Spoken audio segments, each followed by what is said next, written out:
Okay. Hello everyone. I'm Yi-Ning and I'm the second-year PhD candidate on education and women gender sexuality studies. And today my presentation's title is Art as Human, Non-Human, Reimagining Sustainability as Pedagogy in Art Education. And this research bridged ecology, embodiment, feminist pedagogy, and visual culture through the art-based method. And I approached this sustainability as an embodied relational, and pedagogical practice. And one of the central ideas that shaping my teaching and research in art education is that the sustainability is not only about the environmental theme, but also it's not only about the environmental theme or the recycled materials or the climate awareness as the content, but for me, it is a pedagogy and a way of teaching students to experience themselves as being in relation with the material, place, objects, language, and the modern human world. And the world is a living community, not a collection of objects, and language shapes how we relate to the modern human world. And when we call a river she instead of it, we recognize its agency and kinship. And plants are not passive matter, but intelligent and communicative beings who breathe, sense, and respond. And an ethic of reciprocity, humans are not separate from the nature, but participants in an ongoing dialogue with it. And this methodology came from the Grammar of Animacy by Robin Wall Kimmerer, and his key concept is that indigenous worldviews use language that recognize the animacy. Trees, rivers, and rocks are who, not it, and language encodes the relational ethic. And the second method is On the Personhood of Plants by David. We don't know what his last name is, can't pronounce it, but the key concept is that plants are intelligent, communicative, and self-aware beings. So my quote question here is, how can art become a sustainable pedagogy when we move from a human-centered model to a relational one? And I approach that sustainability pedagogical awareness in my teaching in this semester. I'm teaching a undergrad class art education, and the name is Interpreting Art as Experience, Social Culture Perspective. And the idea that I designed in one of the units that was about 2 weeks ago is that ecological and relational artists, and my theme of that class was art as human and non-human. And I introduced students to a group of different artists who works with not simply represent the nature, but create their relationship with it. And this includes Ana Mendieta from the Cuba and US, and Oliver Aliassen and Zhang Wan, and Song Dong, two from China and two from Korea and US, and also the Chinese ecological version of the environmental ecology. And in my class, I introduced my students that, these different artists, they have their own roots, or they have their own ecological vision that rooted in this reciprocity between the human and the environment. And across those examples, my students encountered the different forms of relation, like the body and earth and atmosphere and perception, even labor and water and memory and domestic objects, or the stones and restraints and language and materials. And for example, when we discussed the first artist, Ana Mendieta, students were invited to think about that, our body not as something that's separate from the nature, but something that's capable of leaving traces in the soil, grass, and mud. And when we talk about the second artist, they were asked to consider that how light and moisture and atmosphere shape the bodily perception. And with the third one, Zhang Huan, who's a Chinese artist, the question became how the collective bodies can intertwine in the ecological process. And the last one is Song Dong. Students begin to think about that waste, memory, and domestic life and the ethic of the keeping. And the next one is the Chinese philosophy that we value. I would say, is the newest version of the ecological Chinese philosophy, is that the mountain of the gold and silver is the mountain of the water and life. And language was no longer just a communication, but also the material translation and culture structure. This is came from the last Chinese artist Xu Bing, who created the couple of language that they disrupt the traditional way of reading the Chinese language. So one of the Vietnamese students, she shared with how after I shared a lot language artist work with her with the students, and she kind of introduced that, oh, you know, when like in the traditional Vietnam culture, they used to use the traditional Chinese character, and then after the French colonialism, they kind of changed the way that they use their own language. So it's really interesting to learn when we introduce the different type of the ecological awareness or the language as a material, students can actually engage with it, and they have like the different interpretation of the artist.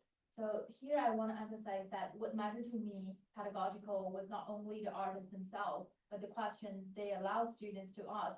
So rather than beginning with like what is artist expressing, or like what they want to do in their artwork, or like what materials they use in their artwork, I organized the lesson through the 7 simple questions. Like I asked my students that, oh, what is your favorite nature place in State College? And do you like the sun and summer? Do you like the water?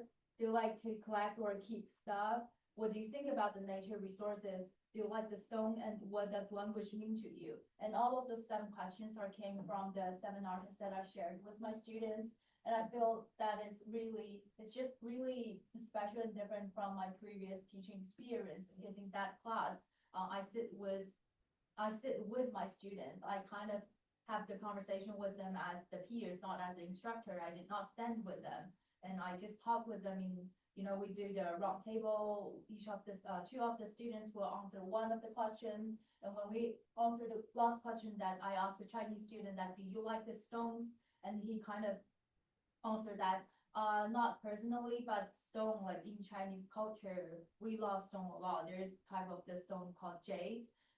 It's really valuable and priceless. This is like from that Chinese student, and I was really surprised that, oh, you know what, I have stone on myself. So I pulled out my necklace and my bracelet, and I shared this with them that, oh, you know what, this is really priceless and really expensive in Chinese culture, and it's really fascinating for me is that we took the resources from the nature and we turned it somehow into the treasure, and now we are emphasizing that, oh, we need to be more aware of where humans are sabotaging the nature and culture. We have to do more, like we have to protect our culture and do more sustainable, protection here. So it's just for me is that this circulation and confliction really makes me feel that, it's kind of different when I talk this kind of object in the US teaching with when I was in China versus when I was in China.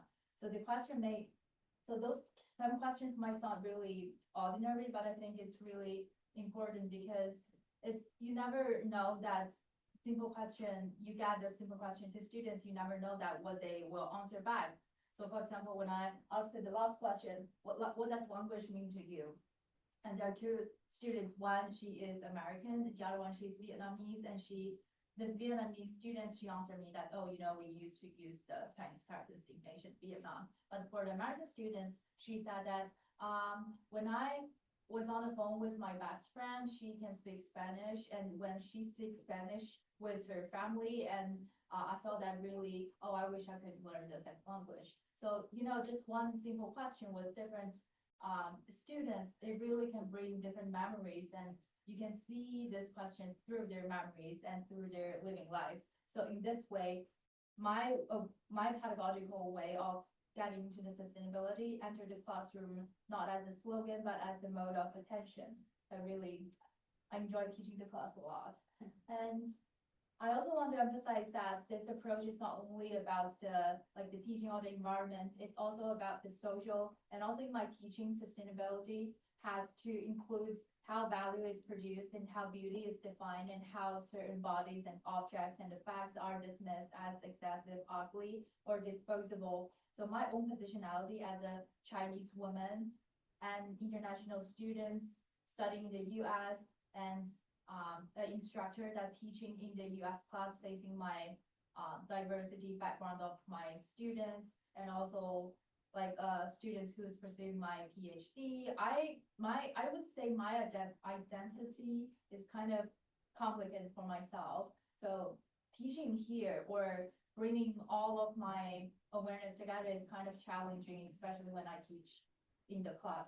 So this is why I also brought it in my own equal social justice project in the Master of Aesthetics, and I produced this project in the last year in the art education 523 equal social justice art in Dr. Karen Keeper's Boyd class, and I really appreciate that class.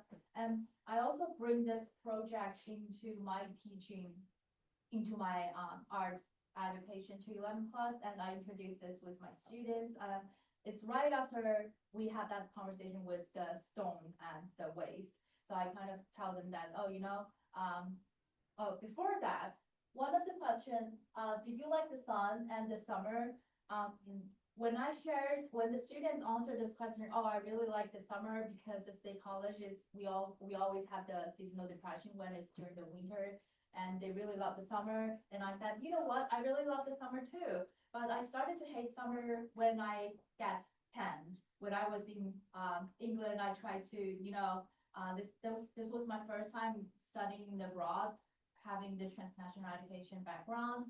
And I feel that, oh, I used to really hate my body because I feel that my size is really big, and all of the, the natural skin tone is kind of quite old aesthetics in my culture. So when I get into the different Western contexts, I really want to change my own body. I love getting tanned, and when I try to get sunburned, I don't, instead of getting really beautiful tan, I get really yellow. And that's why I know, like I shared the story with my students that, that is the moment that I feel I understand why Asian people used to be called the yellow, because we like actually literally got yellow instead of the beautiful tan. And they started to laugh, and they started to like nodding their heads, and it was like, oh, I really got it. So in that moment, I feel that after that class, I asked my students, oh, do you like this class? Do you like the mode that we have the dialogue together? And my students said, yeah, they really like enjoy talking in this way, and they feel really organic. So I feel that, oh, it's really special when you open yourself,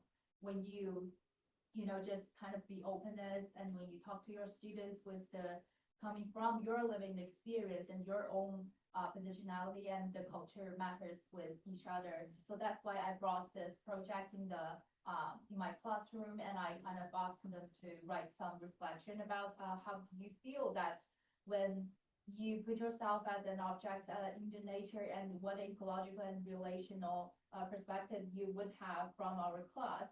And students reflected on whether project changed the way that they think about memory or attachment, or the ugliness or the beauty or care. What moved me the most was their response, not just superficial, but also they begin to connect the object to the family, migration, with comfort and identity and place.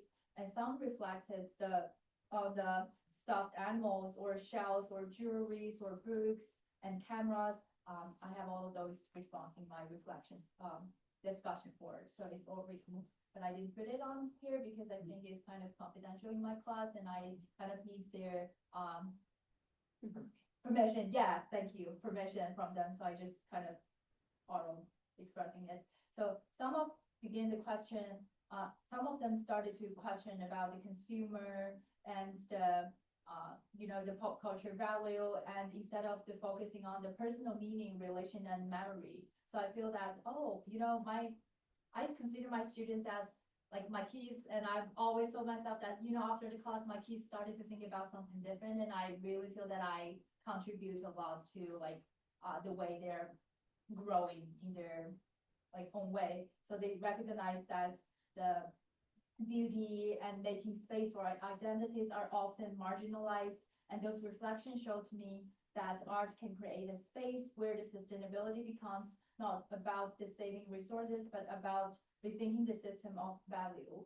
And so if I were to summarize my pedagogical philosophy, I would say this: the sustainable art education is not just about teaching my students to care for the nature, but also about teaching them to perceive their relation. So it means helping students to understand that materials have the histories, and material has the histories, and objects carry the memories, and humans is already like entangled with the non-human, because our life is shaped through the exchange with the water, plants, and air, and I can literally see through their soul from their memories, from the way that they entangled with their personal objects like the jewelries or plants or water, or their own perspectives on how they perceive the nature. So this is why I'm really interested in art as a sustainable pedagogy, because it slows the perceptions and it can create the embodied attention and can connect the environment to the memory and matter to the meaning and personal experience to collective ethics. And it can help my students move from the observing the world to participating in the most responsible way. And when my peers frame, like when you frame the sustainability as like the fashion waste or the photography or pedagogy or the data, I believe, like in my perspective, my research, art education can offer something like also equally necessary. For example, the pedagogy of relation, and it teaches my students not only to analyze the ecological problems, but also to feel the interdependence, to notice that material agency and imagine the less ways of living and making. So for me, this is like where sustainability begins in the classroom, not in the distant abstract theory, but in how we touch the paper, we hear the noises from the nature, we smell the classroom, and how we remember our objects, we question the beauty and learn the encounter to the world as a living network, not just a collection of like passive matters. And that's everything. Thank you.